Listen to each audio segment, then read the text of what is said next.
Gold, trusted gold buyers. మీరు తాకట్టు పెట్టిన బంగారాన్ని విడిపించి ఈ రోజు ఉన్న మార్కెట్ ధరకు కొనబడను. సార్ నమస్తే సార్. నమస్తే అండి. సార్ ఇప్పుడు చిన్నపిల్లల పైన అఘాయిత్యాలకు పాల్పడుతూ ఉంటే వెంటనే పోక్సో అనేది అట్రాక్ట్ అవుతూ ఉంటుంది. అదే అలాంటి సందర్భంలో కొంతమంది మాత్రము అరెస్ట్ చేయకుండానే పోలీసులు వాళ్ళకు ఒక నోటీస్ ఇవ్వడము అలాంటివి చూస్తున్నాం. ఇకపోతే కొంతమందిని ఇమీడియట్గా అరెస్ట్ అనేది చేస్తూ ఉన్నారు. తర్వాత ఈ కేసు అయిన వెంటనే ఎవరైతే పోక్సోకి అట్రాక్ట్ అవుతున్నారో వాళ్ళు కాంప్రమైజ్ కోసం అని చెప్పేసి ఆ అమ్మాయి వాళ్ళ చుట్టూ తిరగడం అనేది జరుగుతుంది. అసలు కాంప్రమైజ్ ఉంటుందా? ఎలాంటి సెక్షన్స్ అట్రాక్ట్ అయితే అరెస్టులు ఉండవు? సంగీత గారు, ఇవాళ రోజు పోక్సో యాక్ట్ 2012 అనేది మన బిలో 18 ఇయర్స్ ఉన్న మైనర్లని కాపాడే ఒక చట్టం అది. అంటే చిన్నపిల్లలు, బోత్ బాయ్స్ అండ్ గర్ల్స్ ఇద్దరు ఎవరైతే బిలో 18 ఉన్నారో వాళ్ళని చిల్డ్రన్ కింద పరిగణిస్తాం పోక్సో యాక్ట్ కింద. సో ఈ పోక్సో యాక్ట్ 2012 ఏం చెప్తుందంటే చిన్నపిల్లల మీద, మైనర్ల మీద జరిగే సెక్షువల్ అసాల్ట్స్, సెక్షువల్ రేప్స్ ఇలాంటివి ఏమైనా జరిగితే మాత్రం డెఫినెట్గా దీని మీద కఠినమైన చర్యలు ఉంటాయన్న విషయం మీదనే దానికి స్పెషల్ చట్టం ఈ పోక్సో యాక్ట్ పెట్టడం జరిగింది. At the same time fast track courts, separate courts పెట్టారు, పోక్సో కోర్ట్స్ అని. ఇది ఫాస్ట్గా త్వరగా ముందుకెళ్లే విధంగా ఈ కేసెస్ని. సో ఇది ఒక మంచి నిర్దిష్టమైన చట్టం ఇది మన పిల్లల్ని కాపాడటానికి. సో ముఖ్యంగా మీరు అడిగిన క్వశ్చన్లోనే ఇప్పుడు కొందరికి అరెస్ట్ చేస్తున్నారు, కొందరు చేయట్లేదని. పోక్సో యాక్ట్లో కొన్ని 3 విభాగాలు ఉంటాయి. ఒకటి ఏంటంటే సెక్షన్ 7 and 8 ఏంటంటే జస్ట్ ఒక సెక్షువల్ అసాల్ట్, ఒక మైనర్ బాలుడి మీద లేదా బాలిక మీద just normal sexual assault, touching their private parts, just ఒక సెక్షువల్ అసాల్ట్ జరిగితే అందులో అరెస్ట్ చేయొచ్చు, చేయకపోవచ్చు. అంటే అది పోలీసు వాళ్ళ యొక్క డిస్క్రిషనరీ పవర్ అనమాట. అంటే ఓన్లీ సెక్షువల్ అసాల్ట్ జరిగింది, సో ఓన్లీ ఇతనికి 49 CRPC నోటీస్ ఇచ్చి పంపించేయచ్చు అనేది కూడా పోలీసు వాళ్ళ చేతిలో ఉంటుంది. ఒకవేళ అరెస్ట్ చేస్తే మాత్రం ఒకటి ఏంటంటే పోక్సో యాక్ట్లో అరెస్ట్ అయితే మాత్రం అన్ని నాన్ బెయిలబుల్. అంటే మీకు స్టేషన్ బెయిల్ దొరకదు, ఖచ్చితంగా మీరు కోర్టు ద్వారానే బెయిల్ తెచ్చుకోవాలి. సో పోక్సో యాక్ట్లో ఒకసారి అరెస్ట్ అయితే మాత్రం ఖచ్చితంగా బెయిల్ అయితే దొరకదు, ఇట్స్ నాన్ బెయిలబుల్, కోర్టు ద్వారానే బెయిల్ తెచ్చుకోవాలి. కానీ ఈ సెక్షన్ 7, 8 ఏం చెప్తుంది అంటే పోక్సోలో ఇది only initial starting simple sexual assault అనమాట, just touching private parts of the children. So దాంట్లో అరెస్ట్ అనేది ఇంకా పోలీసు వాళ్ళ యొక్క ఇష్టం అనమాట, డిస్క్రిషనరీ.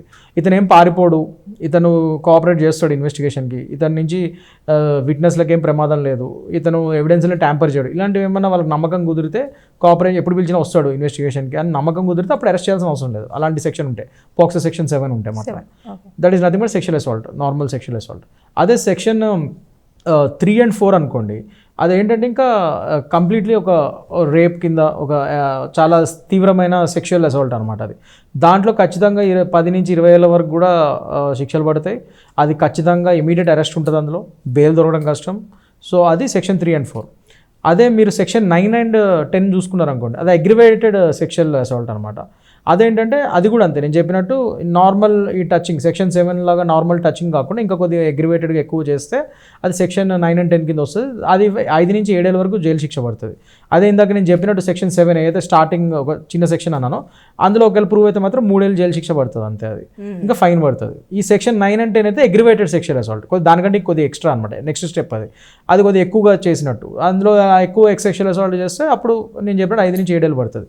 ఈ రేపు అండ్ పెనిట్రేటివ్ సెక్షువల్ అసాల్ట్ నేను చెప్పినట్టు సెక్షన్ 3 and 4 ఏదైతే ఉందో అది మాత్రము చాలా సివియర్గా పడుతుంది. పెనిట్రేటివ్ సెక్షువల్ అసాల్ట్ అయితే మాత్రం చాలా తీవ్రంగా పరిగణిస్తారు. ఇమీడియట్గా వాళ్ళకి ఒకరు ప్రూవ్ అయితే మాత్రం 10 నుంచి 20 ఏళ్ళ వరకు కూడా జీవిత ఖైదు కూడా పడే ఛాన్సెస్ కూడా ఉంటాయి. సో చాలా సీరియస్ అనమాట అది. సో కాంప్రమైజ్ అనేది అసలు పోక్సో యాక్ట్లో ఉండదండి. సో ఎవరైనా మీకు కాంప్రమైజ్ చేస్తాం అది ఇదని ఎవరైనా చెప్పినా కూడా మీరు నమ్మకండి. ఇట్స్ సీరియస్ క్రిమినల్ ఒఫెన్స్ కాబట్టి అది ఇట్స్ నాట్ కంపౌండబుల్ అంటే కాంప్రమైజ్ అనేది జరుగుతుంది అనమాట. It's non compoundable offence. Non compoundable అంటే అసలు కాంప్రమైజ్ అనేది ఉండదు పోక్సో యాక్ట్లో. సో ఎవరైనా మీకు కాంప్రమైజ్ చేస్తా అంటే నమ్మకండి.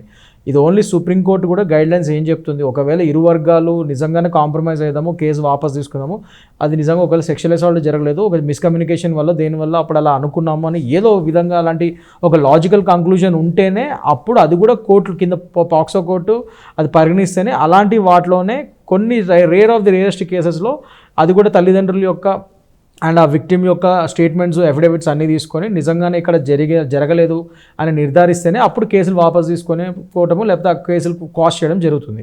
మామూలుగా అసలు పోక్సో పడిన తర్వాత ఇది కేసు క్వాష్ అవ్వడం కూడా చాలా కష్టమే. కాంప్రమైజ్ అనేది అసలు ఆ కేసులోనే ఉండదు. మీరు ఖచ్చితంగా ఏదైనా సరే మీ నిర్దోషత్వాన్ని పోక్సో కేసులో మీ వకీల్ ద్వారానే మీరు ఫైట్ చేయాల్సింది.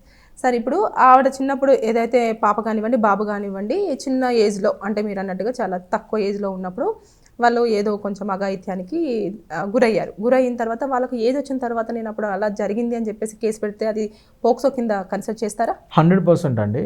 ఇది ఒక మంచి డౌట్ అడిగారు మీరు. చాలామంది ఏమనుకుంటారంటే అప్పుడు కేసు ఇస్తేనే తీసుకుంటారు ఏదో అని అనుకుంటారు.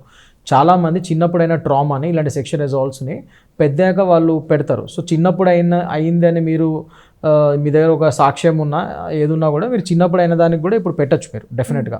అంటే కొద్దిగా సాక్ష్యాలు కావాల్సి వస్తుంది, ఎందుకంటే కోర్టు వారు పరిగణించాలి. ఎందుకంటే ఇప్పుడు మీరు మేజర్ అయిపోయారు, చిన్నప్పుడు జరిగింది మీకు. సో దాని తగ్గట్టు కొద్దిగా ఏమైనా సాక్ష్యాలు ఉన్నా, ఎవరైనా విట్నెస్లు ఉన్నా కొద్దిగా మీకు కేసు స్ట్రాంగ్ అయ్యే ఛాన్సెస్ ఉంటుంది. బట్ స్టిల్ మీరు ఒక మైనర్గా ఉన్నప్పుడు మీ మీద ఒక సెక్షువల్ అసాల్ట్ జరిగింది అని మీరు ధైర్యంగా ఇప్పుడు మేజర్ అయిన తర్వాత కూడా మీరు చెప్పడానికి ముందుకు వచ్చి ఒక కంప్లైంట్ ఇస్తే డెఫినెట్గా కోర్టు వారు కానీ పోలీసు వారు కానీ దాన్ని పరిగణలోకి తీసుకునే ఛాన్సెస్ ఎక్కువ ఉంటాయి. సో దాని మీద ఇన్వెస్టిగేషన్ చేసి దాన్ని నిర్ధారించి దాని ప్రకారంగా ఎఫ్ఐఆర్ నమోదు చేసే ఛాన్సెస్ ఉంటాయి. దాంట్లో స్పెషల్గా ఏమైనా శిక్షలు పడతాయా లేకపోతే ఇవే సెక్షన్? లేదు, అప్పుడు కూడా పోక్సో కింద, ఎందుకంటే మైనర్ కింద ఉన్నప్పుడు నా మీద సెక్షువల్ అసాల్ట్ జరిగింది కాబట్టి ఖచ్చితంగా అది మైనర్ కింద అయినప్పుడే కాబట్టి పోక్సో యాక్ట్ ఉంది కాబట్టి పోక్సో యాక్ట్ కిందనే వస్తాయి వాళ్ళకి. అప్పుడు కూడా ఇప్పుడు కూడా సెక్షన్స్ పోక్సో యాక్ట్ కిందనే పెట్టచ్చు. అంటే ఎప్పుడైనా మనం పెట్టినా కూడా అవే సెక్షన్స్ అవే శిక్షలు అనేవి అప్లికేబుల్ అవుతాయి 100%. ఎందుకంటే మీరు మైనర్గా ఉన్నప్పుడే కదా మీ మీద అఘాయిత్యం జరిగింది. సో డెఫినెట్గా పోక్సో యాక్ట్ వర్తిస్తుంది అక్కడ కూడా. మీరు మేజర్ అయిన తర్వాత పెట్టినా కూడా పోక్సో యాక్ట్ వర్తిస్తుంది అక్కడ. కాకపోతే ఇక్కడ ఏంటంటే ఇమీడియట్గా పెట్టలేదు కాబట్టి కొద్దిగా ఆ కేసు పెడతాము, ఆ కేసు నిలవడం, అది ట్రైల్కి వెళ్ళిన తర్వాత మనం దాన్ని నిరూపించుకోవడం జరిగినట్టుగా అది కొద్దిగా టఫ్ అవుతుంది. ఎలాంటి ప్రూఫ్స్ మనము సబ్మిట్ చేయాల్సి ఉంటుంది సార్? మీ మీద సెక్షువల్ అసాల్ట్ అయినప్పుడు అప్పుడు మీ అట్లీస్ట్ మీ తల్లిదండ్రులకి మీకు తెలిసిన వాళ్ళకి మీరు చెప్పు ఉండాలి, వాళ్ళకి ఆల్రెడీ తెలిసి ఉండాలి. అండ్ విట్నెస్లు ఎవరైనా ఉంటే ఇంకా మంచిది, లేకపోతే మీ దగ్గర ఏమన్నా సాక్ష్యాలు ఉంటే అయినట్టు that will give more weightage to your case అనమాట. ఇప్పుడు ఈ నెల తర్వాత నువ్వు వచ్చావంటే యూ కెన్ టెల్ ఎందుకు లేట్ అయిందో విషయం కూడా మీరు స్ట్రాంగ్గా కోర్టుని సాటిస్ఫై చేయగలగాలి. చిన్నప్పుడు అయ్యింది, నేను అప్పుడు భయపడ్డాను, కానీ ఇప్పుడు నాకు ధైర్యం వచ్చింది, నేను మేజర్ అయినా, ఇది నేను చెప్పకపోతే అలాంటి వాడు డేంజర్, వేరే మైనర్లకు కూడా డేంజర్ కాబట్టి నేను చెప్పడానికి వచ్చానని చెప్తే అలాంటి సీరియస్గా తీసుకునే ఛాన్సెస్ ఉంటుంది. అప్పుడు నిజంగానే అది పరిగణలోకి తీసుకుని అతని మీద పోక్సో కింద కేసు నమోదు చేయొచ్చు. సో మీ చిన్నప్పుడైనా కూడా మీరు ఇప్పుడు కేసు మీది స్ట్రాంగ్ ఉంది, నిజంగానే మీకు అన్యాయం జరిగింది అనుకుంటే, పోక్సో పరంగా అయింది, మీకు మీద సెక్షువల్ అసాల్ట్ అయింది అనుకుంటే, మీరు మేజర్ అయిన తర్వాత కూడా మీకు చిన్నప్పుడైనా ట్రామా మీద సెక్షువల్ అసాల్ట్ మీద మీరు ఇప్పుడు కంప్లైంట్ ఇవ్వచ్చు పోక్సో కింద. అంటే మొత్తానికి కాంప్రమైజ్ ఉండదు. తర్వాత నెక్స్ట్ మైనర్గా ఉన్నప్పుడు మనం మేజర్ అయిన తర్వాత కూడా కేసు ఫైల్ చేసినట్టు పోక్సో కింద అట్రాక్ట్ అవుతుంది. Yes. Thank you sir. And for more videos, Please subscribe to iDream. Please subscribe to iDream. Please subscribe iDream. And please subscribe to iDream. For more videos, subscribe to iDream. Please like, share and subscribe to the channel. Congratulations, iDream. subscribe to iDream. Subscribe to iDream. So subscribe to iDream Media. iDream ki iDream team andarki huge congratulations. Please subscribe iDream Media. Please subscribe to iDream. Subscribe iDream. Please subscribe to iDream. iDream అంటే నా కళల ఛానల్ను subscribe చేసుకున్న నోరు తిరుగుతలేదు, మీరైతే గంట గుర్తు కొట్టండి. For more such videos, please subscribe to iDream.